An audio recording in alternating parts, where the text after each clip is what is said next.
Things I would go back and tell my younger self. Not everybody's your friend. I spent so much time trying to be friends with people that honestly didn't really care about me. You're the one who always has to ask to hang out. If the energy is off when you're around them, just get out of there. Get out of there quickly. Fall in love with spending time by yourself. Spending time by yourself is the vibe. Like, I know it might feel lonely at first, but getting to know yourself on that level, being super confident in the things that you enjoy doing, all of that stuff is a game changer. That is literally fake, girl. People are spending their last dime, their rent money on the trips, on the bag. None of it is real. Don't let yourself feel behind because you don't know what they're doing in order to get that lifestyle. Don't drink. Don't do it. Our society is going to tell you you're boring, you can't have fun if you're not drinking. Girl, that is not the truth. You never have a drink, but like getting blackout drunk and drinking every weekend is not the vibe. You cannot convince me that that's the vibe. Your body is going to change a million trillion times, and don't stress about it. Don't stress about it. You're gonna get smaller, you're gonna get bigger, everything is gonna change, and that's okay. Don't tell your friends all your business, not your relationship business, your family business. Go tell your therapist, go talk to God about it. Don't spill your business to everybody. Anytime you feel like the vibes are off, the vibes are off. Don't second guess yourself. If you feel like the vibes are off, the vibes are off. He's so delusional that it literally makes people sick. Like, just do it. The worst thing that could happen is that you don't make it to where you were going, but you made it so much closer than you would have before. Lastly, just be yourself, girl. If somebody hates you, then they hate you, and that's that on that. Like, what are you gonna do? If I could give my 20-year-old self a piece of advice that would completely change her life, I would tell her this. I would tell her to stop looking for external validation. And I want to give her that advice because now that I'm older and that I can look back at things, I realized that the reason why I was looking for external validation so much was because that I was unable to give it to myself at the time. I have been in so many shitty situations in life just because I was looking for external validation and because I didn't know how to give it to myself. So I ended up looking for it outside of me. And shocker, that just ended up in toxic and chaotic shit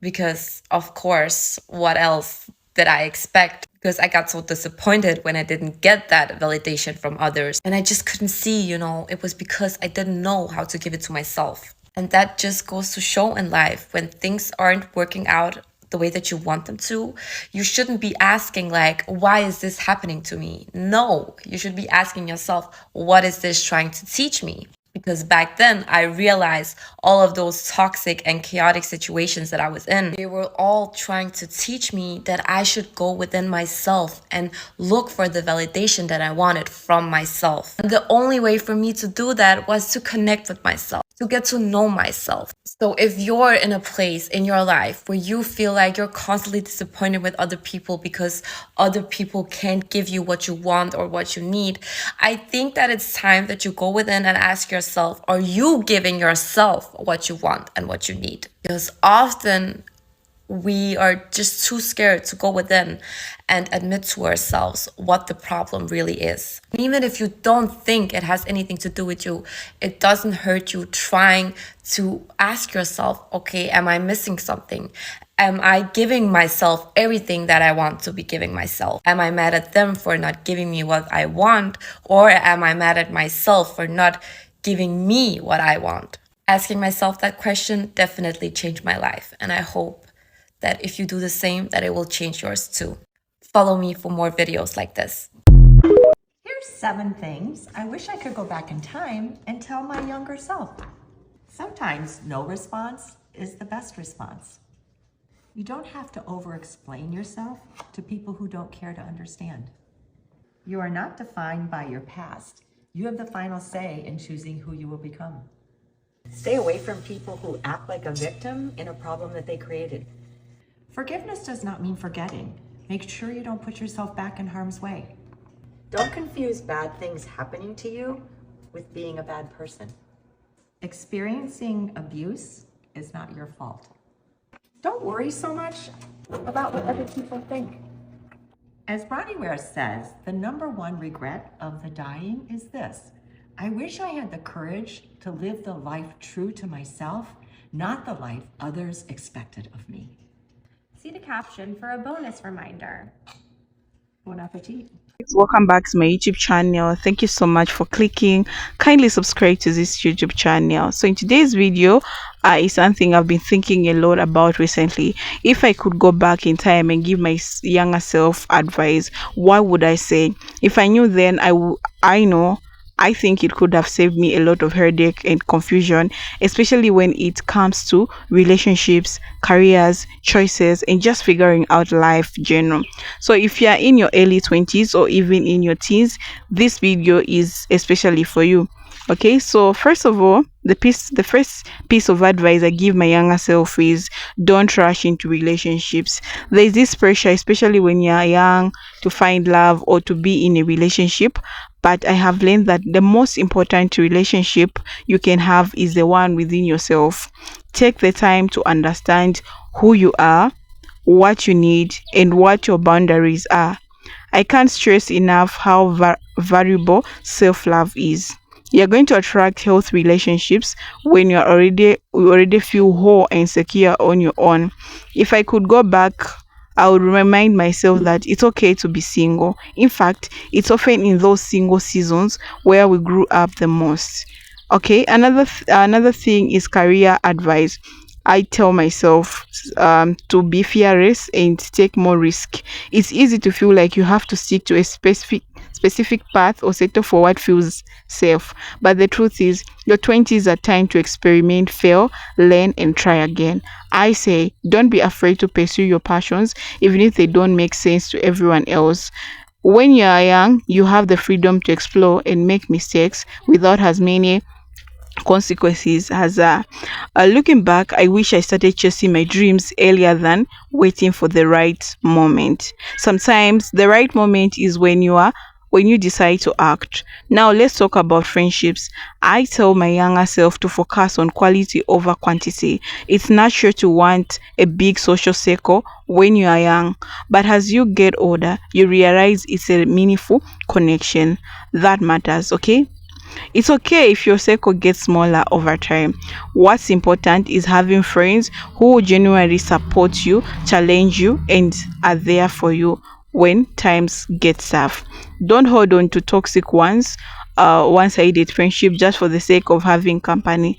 Learn to value deep, authentic relationships. Okay. Another lesson can share is to trust the process. When you're young, it's easy to feel like you have it all figured out by a certain age. But let me tell you, life is full of twists and turns, and things rarely go according to the plan. The journey is not always going to be a straight line, and that's okay. There will be setbacks, but those are the moments that help you grow. I remind my young self that patience and persistence are key, and everything happens its own over time. Okay, so finally, I tell my young self to prioritize mental health. It's easy to overlook this when you are caught up in the hustle of life, but your mental health and emotional well-being are just as important as any other part of your life. Find time for your self-care, learn how to manage stress, and don't be afraid to seek healthy if you need it.